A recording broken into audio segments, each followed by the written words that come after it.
सभी को नमस्कार, प्रणाम। कैसे हैं आप सभी लोग? मैं उम्मीद करता हूं आप स्वस्थ और खुशहाल होंगे। आज हम बात करेंगे योगा के सीक्वेंस की, कि जब हम योगा प्रैक्टिस कराएंगे तो किस तरीके से हमें उसका सीक्वेंस रखना है।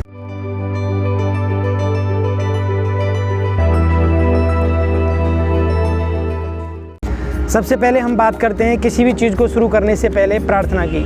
जब भी हम कोई चीज़ शुरू करते हैं तो अपने इष्ट का, अपने प्रभु का, या जिस रूप में भी हम उस परम ऊर्जा को मानते हैं उसका ध्यान करेंगे।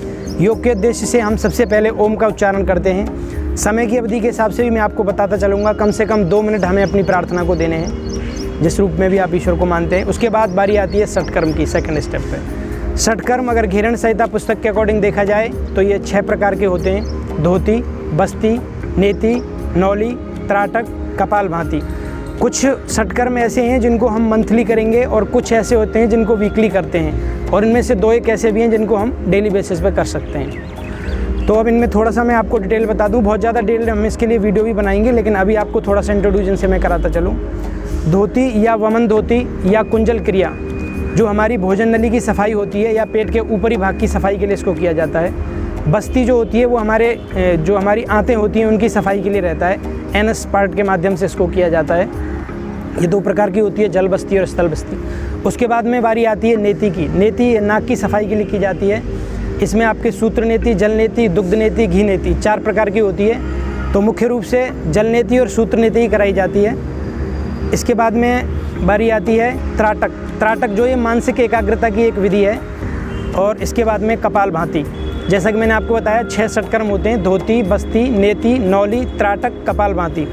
कपालभाति भी प्राणायाम का वैसे एक षटकर्म है, पर इसको प्राणायाम का एक प्रकार मान सकते हैं और इसको हम डेली बेसिस पे भी कर सकते हैं। इसके बाद बारी आती है हमारी सूक्ष्म व्यायाम की। सूक्ष्म व्यायाम में हमको 6 सूक्ष्म व्यायाम के मुख्य रूप से हम रखेंगे, जिसमें हमारे बुद्धि तथा धृति शक्ति विकासक क्रिया, स्मरण शक्ति विकासक क्रिया, मेधा शक्ति विकासक क्रिया और ग्रीवा शक्ति विकासक क्रिया, उदर शक्ति विकासक क्रिया, कट शक्ति विकासक क्रिया। जो हमारा ये सीक्वेंस रहेगा 6, इसमें हम सूक्ष्म व्यायाम रखेंगे। 10 मिनट का इसको हम कम से कम समय देके चलेंगे। इसके बाद स्थूल व्यायाम आते हैं। स्थूल व्यायाम में 3 को हमने मुख्य रूप से रखा है: सूर्य नमस्कार, इंजन दौड़ और सर्वांग पुष्टि। 5 मिनट का समय कम से कम हम इनको देंगे, अगर 2 हम स्थूल व्यायाम भी करते हैं तो। इसके बाद बारी आती है आसन की। जैसा कि महर्षि पतंजलि ने कहा है, स्थिरम सुखम आसनम। सुखपूर्वक किसी भी स्थिति में बैठना आसन कहलाता है। आसन को कम से कम 20 मिनट का समय हम देके चलेंगे। इसके अगर प्रकारों की बात करूं तो इसको 4 रूप से प्रकारों में बांटा जा सकता है। वो आसन जो खड़े होकर किए जा सकते हैं, दूसरे आसन जो बैठकर किए जाते हैं, तीसरे तरह के आसन जो पेट के बल किए जाते हैं, और चौथे प्रकार के आसन जो पीठ के बल किए जाते हैं। उसके बाद बारी आती है प्राणायाम की। प्राणायाम, जैसा कि महर्षि पतंजलि ने कहा है, अपने प्राणवायु को विस्तार करना प्राणायाम कहलाता है। और प्राणायाम के बाद में मुद्रा, बंद और ध्यान, इनका सीक्वेंस आता है। तो मुद्रा, बंद और ध्यान को हम 5-5 मिनट का समय देंगे। बंद की अगर मैं आपको बताऊं तो बंद जो है वो बांधना है, अपने प्राणवायु को बांधना। और मुद्राओं से हमारे शरीर में स्थिरता आती है, मानसिक एकाग्रता की हमें प्राप्ति होती है। और इसके बाद में ध्यान आएगा। ध्यान, जैसा कि महर्षि पतंजलि ने कहा है कि तत्र प्रत्येक तांता ध्यानम। तो किसी भी स्थान विशेष पर अपनी धारणा को बनाए रखना और उस पर एकतांता पूर्वक लगे रहना ध्यान कहलाता है। जैसा कि आदि शंकराचार्य ने भी कहा है कि किसी भी वस्तु पर ध्यान न करना भी ध्यान कहलाता है। अलग अलग विद्वानों ने अलग अलग इसकी परिभाषाएं दी हैं। 6 षटकर्म की हम बात कर रहे थे मित्रों, जिसमें हम धोती, बस्ती, नेति, नौली, त्राटक, कपालभाति। वमन धोती की हम बात करेंगे। मैंने आपको वैसे इंट्रोड्यूस किया कि भोजन नली की सफाई के लिए होती है, पेट के ऊपरी हिस्से की सफाई के लिए होती है। तो इसमें हमें करना कैसे होता है कि हम सुबह के समय फ्रेश होने के बाद कागासन में बैठकर अधिक से अधिक हल्का गुनगुना पानी पिएंगे, और जब तक कि हमें उल्टी जैसा यानी वमन जैसा हमें मन ना हो जाए, जब तक हमारी इच्छा ना हो जाए, तब तक हम पानी पीते रहेंगे। ध्यान रहे पानी हल्का सा गुनगुना हो, थोड़ा सा उसमें नमक मिक्स कर सकते हैं। और हमारे नाखून कटे हुए होने चाहिए। 3 उंगलियों को अपने अंदर मुंह में रखते हुए, और जब तक हमारा उल्टी जैसा मन होगा, हमारे काग से वो टच हो जाएगी, उल्टी जैसा मन होगा तो हम उसको बाहर की तरफ, जितना भी पानी पिया है उसको बाहर की तरफ पलट देंगे। शुरू में आपको ऐसा लगेगा कि पानी हमारा नहीं आ रहा है बाहर, लेकिन अभ्यास करने के बाद में आप उसको कर सकते हैं। विशेष तौर पर ध्यान रहे, जिसको किसी से स्टोमक से रिलेटिव सर्जरी हुई है, कोई ऑपरेशन हुआ है, वो इसको बिल्कुल भी नहीं करेगा। और मुँह में हाथ में ऐसे रखते समय जब हम प्रैक्टिस करेंगे तो हमारे नाखून कटे हुए होने चाहिए। ये हमारा बहुत ही बेनिफिशियल रहता है कॉन्स्टिपेशन के लिए, कब्ज के लिए, गैस के लिए, एसिडिटी के लिए, इन सब चीज़ों में बहुत ही रामबाण औषधि है। लेकिन इसको खाली पेट करना ज़रूरी है और किसी देख रेख में या वैसे ही करना इसको चाहिए। अब हम बात करते हैं बस्ती की, जो कि हमारे एनएस पार्ट की सफाई के लिए होता है। बस्ती की जो हमारी प्रक्रिया है, इसमें हमारे जो आंतों की सफाई करनी होती है और ये एनएस पार्ट के माध्यम से किया जाता है। इसके 2 प्रकार हैं, जल बस्ती और स्थल बस्ती। कभी इसके बारे में हम डिटेल में आपको बताएंगे। फ़िलहाल ये किसी भी बहुत विशेषज्ञ की देख रेख में ही किया जाना चाहिए, आप इसको घर पर प्रैक्टिस ना करें। नेति जैसा कि हमारी नाक की सफाई के लिए होता है और ये 4 प्रकार की होती है, सूत्र नेति, जल नेति, दुग्ध नेति और घी नेति।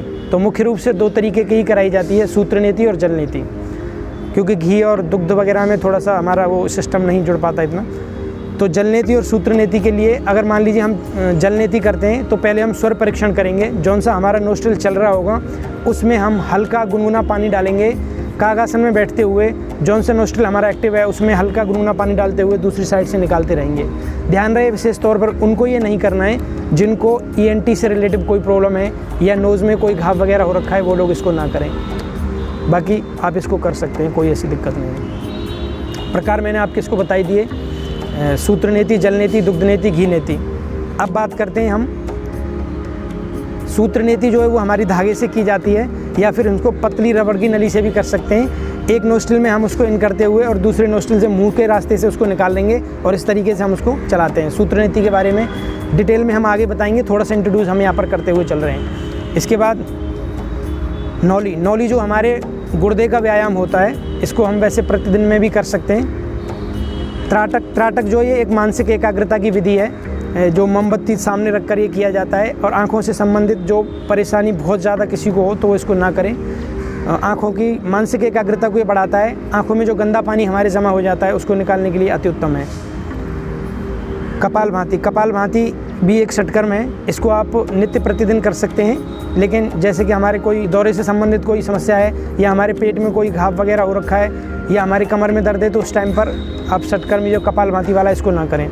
मैं आपको ये अवगत कराना चाहूँगा कि जो षटकर्म होते हैं इनको आप किसी विशेषज्ञ की देखरेख में ही करें, अपनी मर्जी से इन्हें ना करें, क्योंकि सही जानकारी न होने के अभाव में आपको इसका लाभ न मिल के हानि भी हो सकती है। तो इसको किसी की देखरेख में, जो योगा एक्सपर्ट हैं, आपके जो योगा ट्रेनर हैं, उनकी देखरेख में ही आप इनको करें। कम से कम 1 घंटा हमको योगा प्रैक्टिस करनी होती है।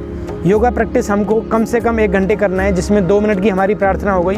3 मिनट में हमारा कोई भी षटकर्म कर सकते हैं। सूक्ष्म व्यायाम के लिए हम 10 मिनट का समय सूक्ष्म व्यायाम के लिए लेंगे और 5 मिनट के लिए हम स्थूल व्यायाम, 20 मिनट हम आसन करेंगे और 5 से 10 मिनट हम प्राणायाम करेंगे और उसके बाद 15 से 20 मिनट का समय जो हमारा रहेगा वो मुद्रा, बंद, ध्यान और ओम के उच्चारण के साथ समाप्त उसको कर देंगे। करीब 1 घंटा हमें इसको लेके चलना है। 1 घंटे हम एक्सरसाइज करेंगे तो पूर्ण रूप से स्वस्थता आप महसूस करेंगे। षटकर्म का जो अभ्यास है इसको आप घर पर ना करें।